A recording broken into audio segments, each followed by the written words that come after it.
growth starts at the edge of your comfort zone, and getting pushed outside of that comfort zone, you need to become very comfortable being uncomfortable. And that's where growth starts.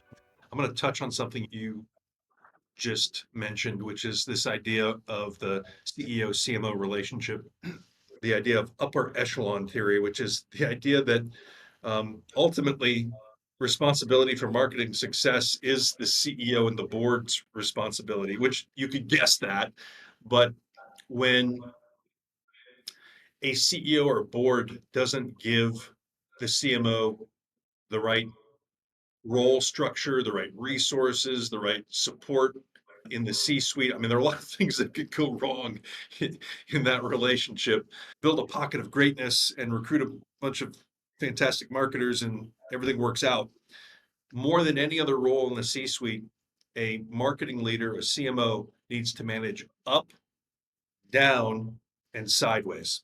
I also think that the idea of empowerment, a lot of people say I'm an empowering leader, but I think empowerment with support is super important, right? That idea that Wendy's going to challenge me, but she's got my back.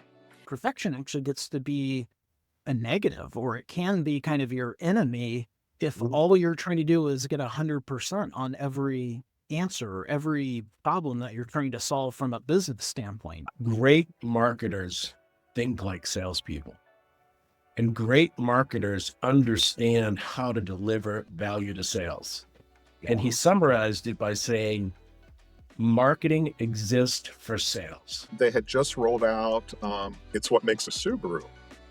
And I'm like, oh, that's interesting. What makes a Subaru? And I got about 5,000 different answers. And so I was like, okay, that's interesting. It sounds like an agency created it, but didn't really have an idea what made the Subaru. So we started to do, back to my research background, a series of studies. And the one where they consistently came up from owners in particular was, it was love. I love their car. And so that became the idea. I had to present it, of course, to the Japanese, and they scratched their heads. And then even worse in some ways was the probably 1,200 people at the dealer meeting one year. But it turned pretty quickly, Bob, I think, because it was authentic.